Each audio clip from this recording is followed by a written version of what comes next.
Muy bien, aquí estamos, un día más.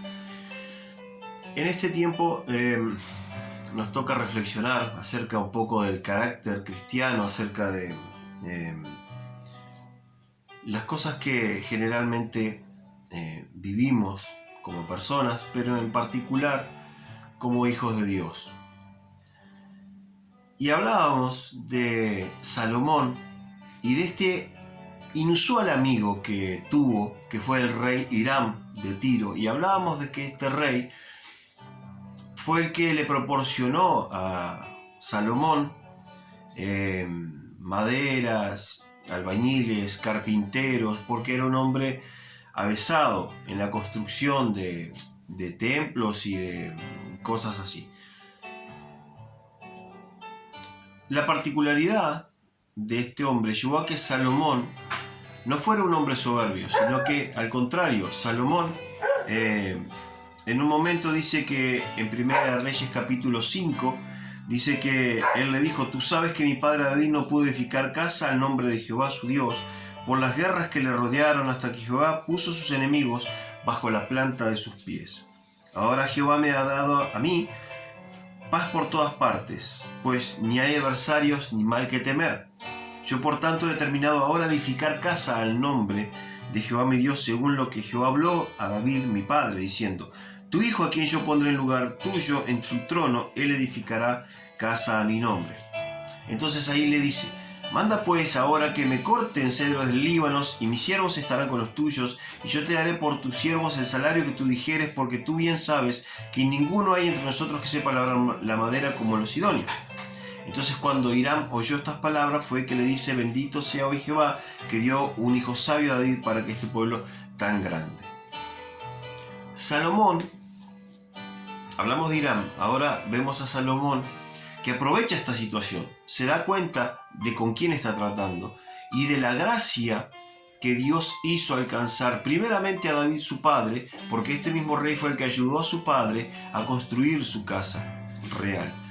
Y ahora ayudará a Salomón a construir la casa del Señor y aún otros edificios más en tiempos de Salomón. Un hombre avesado en la construcción, este rey Hiram. Un amigo inusual que Dios puso en la vida de Salomón. Alguien que supo cómo encaminar la obra de Dios. Tremendo. Ahora, veamos a Salomón. Y cómo el carácter, en este caso, al principio de su reinado, luego tuvo algunos inconvenientes Salomón, pero al principio de su reinado vemos ahí que venían de todas partes a escucharlo, a disertar las cosas que él decía, un hombre muy sabio. Y por otro lado vemos a Salomón reconociendo en el otro algo, reconociendo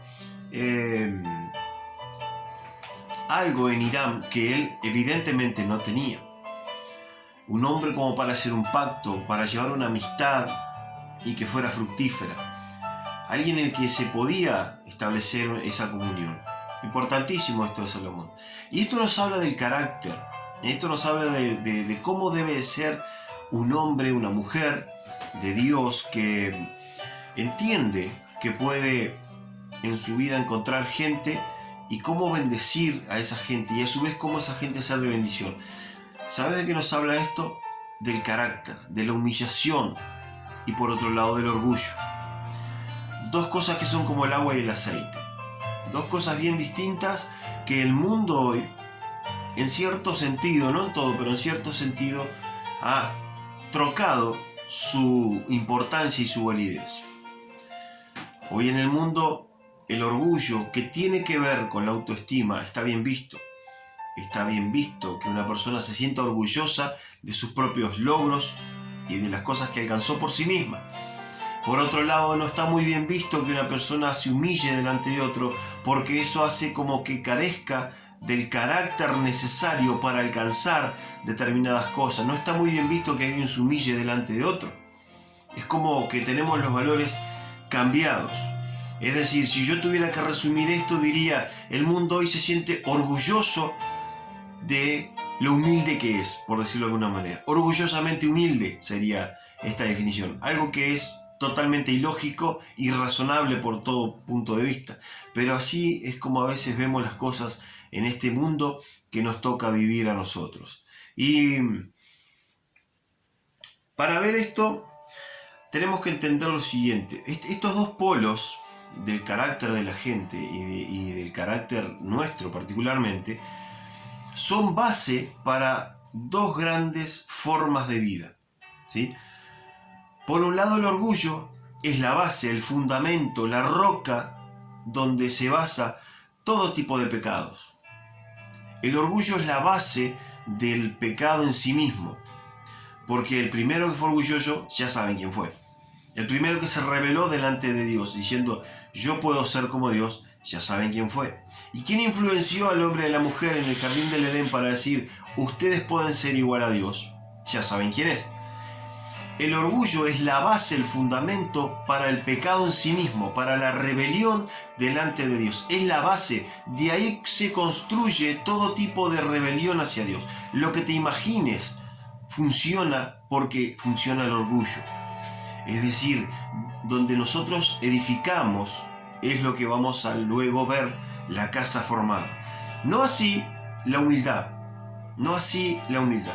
Porque la humildad es la base, el fundamento, la roca, donde el patín, el pilar, donde se edifica lo que es todo tipo de virtud. Cualquier tipo de virtud que vos puedas pensar se edifica desde la humildad, nunca desde el orgullo. Es contrario el orgullo a la humildad y es contrario la base con que se edifica el orgullo a la base con la que se edifica la humildad. El orgullo es la base de cualquier tipo de rebelión hacia Dios y aún de soberbia hacia los hombres. Pero la humildad es la base de todo tipo de virtud que el ser humano pueda tener y esta desciende directamente de Dios. La virtud más grande que puedas pensar en tu vida desciende de Dios y su base es la humildad. Jesús dijo, aprended de mí que soy manso y humilde. La base de cualquier virtud para que entiendas el carácter cristiano debe y es la humildad. ¿Qué quiere decir entonces que alguien se humilla? ¿Qué significa esto? Porque es una palabra usada de manera peyorativa hoy en el mundo, algo que no está bien visto. Pero humillarse desde el punto de vista bíblico es poner a Dios delante nuestro, voluntariamente, por encima de lo que nosotros entendemos y somos. Y esto es legítimo porque Él es el creador, ¿sí? Él es el creador de todo lo que existe. Entonces, humillarse ante Dios es esto, es ponerlo encima voluntariamente, no es por obligación, es algo que vos hacés de manera voluntaria y lo pones por delante o por encima de tus propios pensamientos, razonamientos y actitudes. Esta es la base de la humildad delante de Dios. Y la humillación del hombre tiene que ver con esto.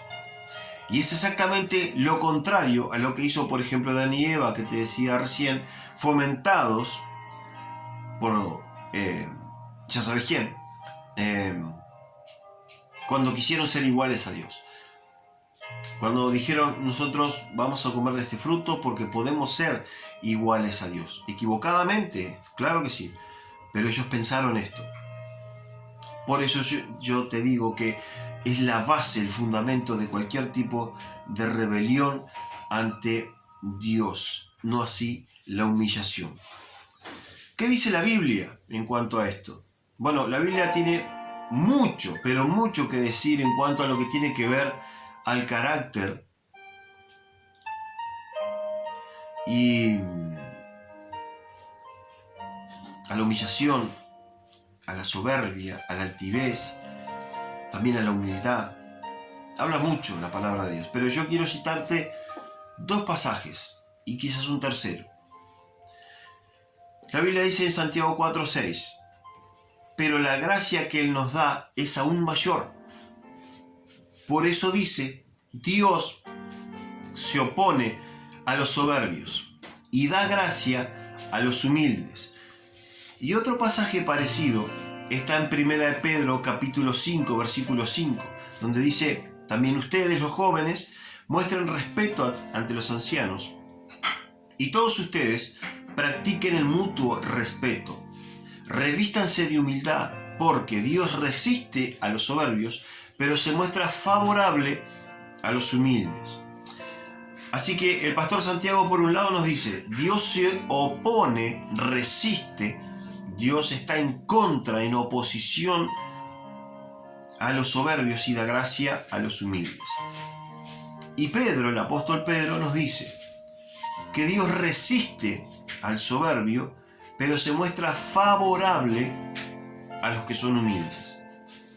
Dios se está oponiendo, sería la traducción. Dios se está oponiendo, Dios está en oposición. ¿Sí? Es una acción continuada. Dios se opone a todo lo que es soberbio, todo lo que es altivo, todo lo que se enorgullece. Sin embargo, Dios está haciendo, es decir, la acción continuada,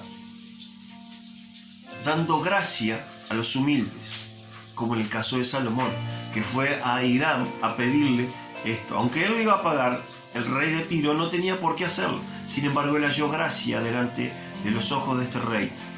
Y le favoreció muchísimo, al punto que dice que en un momento dice que este rey le da a Salomón 120 talentos de oro. Y uno sacando la cuenta por aquí y por allá, mirando la onza de oro hoy en día, es escandalosamente grande la cifra, en millones y millones de pesos uruguayos. Millones de millones que este hombre le da esa dote a Salomón. Porque halló gracia delante de sus ojos. Fue humilde y por eso Dios lo hizo caer en gracia. Por ahí va la cosa. Cuando uno es humilde, cuando uno se humilla ante Dios, Dios hace que caigas en gracia delante de los hombres. Ahora, cuando uno es altivo, cuando uno es orgulloso y cree que es por causa de uno lo que uno ha logrado, ahí es cuando Dios se pone en oposición. Y eso es un peligro. Eso es realmente un peligro. Que el que puede abrirte todas las puertas, que el que puede hacer que caigas en gracia delante de los hombres y alcances cosas que quizás por tu propia sabiduría y conocimiento no podrías, esté en tu contra. Te esté cerrando puertas para que entiendas. Esto es grave, esto es muy violento. Y es complicado. Muchas veces Dios tiene que hacer esto en nuestras vidas para bajar nuestro orgullo. Es fuerte eso. Y saben que el tercer pasaje nos remite porque Pedro y Santiago dice que la Escritura dice esto por algún lado. Y en Proverbios capítulo 3 versículo 34 encontramos que la Biblia dice: el Señor se burla de los burlones, pero brinda su favor a los humildes. Otra característica del orgullo, de la altivez, de la soberbia, es burlarse, es tomarle el pelo al otro, es hacer bullying sobre otro, porque esto me coloca en una posición por encima del otro. Y ya hemos visto que la humillación, la humildad proviene de un espíritu que tiene a Dios, y en este caso al prójimo, como mejor que uno mismo, por encima de uno mismo, como uno se coloca como el sirviente de las demás personas. Y esto es carácter cristiano. Lograr esto no es fácil, porque uno en nuestra carne en realidad no le gusta esto, no está acostumbrado a esto. Uno en la carne lo que hace es todo lo contrario, creer que es mejor que el otro. Y esto es lo que sucede. Entonces,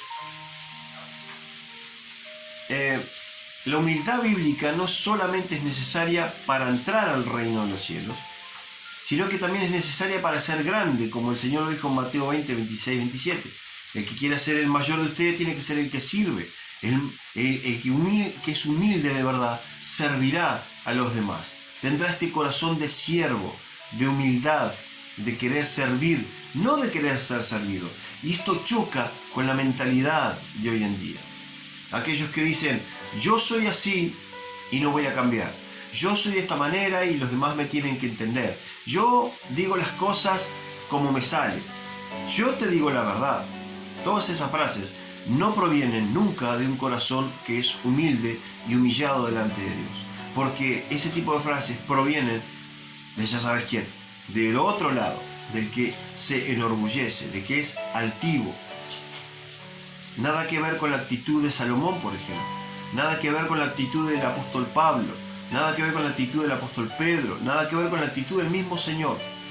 Cuando decimos esto, nos ponemos en el lugar de aquel que juzga y por esa actitud seremos juzgados. Esto habla de carácter. No es fácil, pero habla de carácter. Y la Biblia nos habla mucho acerca del orgullo. Pero también hoy en día, el orgullo también, como te decía al principio, es visto de diferentes formas.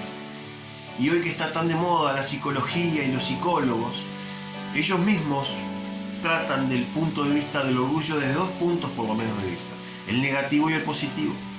El punto de vista negativo del orgullo para el hombre hoy es aquel que exacerba las virtudes que uno mismo tiene por encima de los demás. Esas personas que creen que son mejores que otros, básicamente. Y tiene un sinónimo que es peligrosísimo para el creyente. Porque quizás vos decís, yo no soy orgulloso.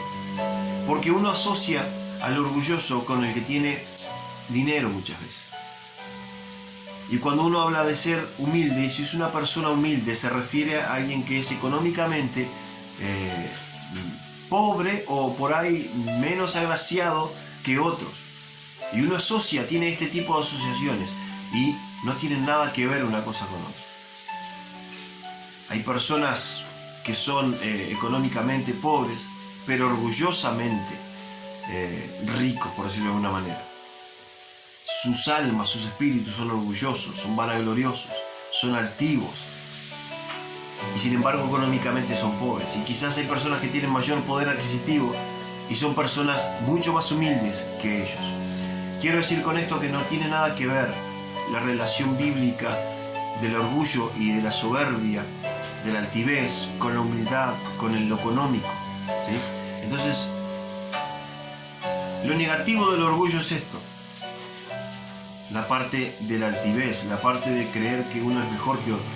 Y el sinónimo terrible que es para el creyente, y nunca debería haber un creyente así. De hecho, la palabra cristiano no debería ser un antónimo de soberbio. Soberbio siempre es un problema para el creyente. Y la soberbia es ese sentimiento de superioridad frente a los demás. Y esto provoca un trato distante con los demás. Y a eso voy. Justamente a veces uno cree que está delante de una persona humilde porque es pobre, pero en realidad ese trato distante lo que te está diciendo que esa persona es orgullosa, que no se baja de su pedestal para ponerse en el lugar de otros, siempre está aquí arriba. A veces es por un mecanismo de defensa, por eso el orgullo siempre es negativo desde el punto de vista bíblico. Desde el punto de vista positivo, ahí es lo que llamamos aquello de la autoestima. Es cuando uno está satisfecho con el logro propio o de alguien más, y eso se considera como algo meritorio, algo bueno. Es decir, estoy orgulloso de mi hijo, de mi hija, porque alcanzó determinado estudio y logró recibirse de determinada cosa. Ese es el orgullo que tiene que ver con lo positivo, eso es algo meritorio. Y ese es el sinónimo bueno, digamos, del orgullo, el mérito. El mérito es algo que alguien hace y se reconoce un merecimiento en eso que ha hecho, ¿sí? Es algo que uno hace de favor, es algo que uno es bien recibido. Eso es un mérito. Desde ese punto de vista el orgullo sería algo bueno. En la Biblia este tipo de situaciones no es muy común ver, pero sí se trata el orgullo como algo realmente malo, que no es algo que debería estar en el corazón de un creyente. Entonces, el orgullo mal entendido, el orgullo negativo, digamos, te lleva a por lo menos tres cosas. Conduce a una persona a exagerar su importancia, cree que es el ombligo del mundo, esa frase. Y a veces esto está revestido de autocompasión, porque desvía la atención a lo mal que vive, a lo mal que está, por ejemplo. Entonces se pone en un lugar de autocompasión, que no es otra cosa, mi hermano, mi hermana, que el orgullo. Es el orgullo andante. La autoayuda, la autocompasión, todo este tipo de cosas que hoy está en boga, lo único que revela es que la persona tiene un orgullo por las nubes, porque quiere ser el centro de la atención del el dolor. Nadie sufre tanto como él o ella. Nadie pasó por esto como él o ella. Cuando en realidad todos pasamos por situaciones difíciles. Y de todas Jesús nos ha librado. Pero esta persona quiere hacer ver como que todo lo peor del mundo le ha pasado. Y esto no es otra cosa que el orgullo hablando. También el orgullo te conduce a que un individuo, una persona, piense que lo que él o ella hace es mejor siempre que lo que el otro hace. Es como ser el autorreferente, es decir, miden al otro por lo que uno es. Hay pila de gente así. Y esto es un gran problema. Y no hablemos de cristianos. Es un problema gigantesco para el cristiano. Que uno pueda medir al otro por lo que uno es, por lo que uno entiende, por lo que uno estudió. Y así es como mide al otro. Tremendo orgullo, tremendo. Y lo otro es que quizás uno de los peores pasos del orgullo es que pretende negar a Dios, cuestionar sus palabras y sus acciones. Es aquel que pregunta todo. ¿Por qué esto? ¿Por qué aquello? ¿Por qué el otro? Y generalmente detrás de esto lo que hay es orgullo por no reconocer que Dios está en control. Necesita que no lo muevan de su lugar de confort, donde Él es Rey y Señor. Y Dios, cuando viene sobre una persona a través de Jesús, y Jesús envía de su Espíritu para que sea convertida, te saca de ese lugar de confort, te hace ver que vos vivís en una realidad, en una burbuja de la cual no es verdad. Y cuando eso pasa, el espíritu orgulloso siente que tiene que cuestionar a Dios. ¿Por qué Dios esto? Y esta es la base muchas veces de la ciencia ateísta. Cuestiona a Dios porque en realidad no puede con el orgullo, no puede entender que su soberbia no le permite ver lo que debería ser la humildad de alguien que solo quiere aprender. La base del ateísmo es esto: pretender cuestionar a Dios porque yo no puedo con mi orgullo. Tremendo es lo que sucede aquí. Nada que ver con la humildad. Nada que ver de la humildad. Entonces, terminando este breve reflexión, Dios ha prometido dar gracia a los humildes. A través de el rey Hiram vemos ese gran aliado, ese gran amigo, ese gran pacto que hace con Salomón, del cual Salomón es tremendamente beneficiado, porque hay algunos aspectos que por cuestiones de tiempo no hemos hablado, pero si uno sigue leyendo allí, va a encontrar a Hiram dándole una gran mano a Salomón, aún para extenderse a lugares de África que nunca hubiera podido llegar solo él. Teniendo tremenda flota, llegando a lugares de Asia a través de este hombre. Todas estas cosas pudo alcanzar Salomón por la amistad y el pacto que tenía con este hombre, siendo humilde, dándose cuenta que este hombre, aunque no era judío y quizás era un tremendo idólatra, tenía condiciones con que le podían beneficiar a él, y fue humilde en acceder a pactar con él, así como David su padre. Entonces la humildad bíblica lo que hace es tener al otro como superior a uno mismo. Esta actitud trae gloria a Dios y trae paz al hombre. Trae paz, porque cuando hay orgullo siempre hay palabras que hieren, siempre hay palabras que no son bien dichas. La Biblia dice: en la multitud de palabras hay pecado. Aquellos que les gusta hablar y hablar y hablar y hablar generalmente cometen errores, porque su orgullo es el que habla. ¿Me explico? Entonces, Dios prometió dar gracia a los humildes. Esa bienaventuranza inmerecida, esa cosa que te hace poner en lugares donde quizás nunca pensaste haber alcanzado.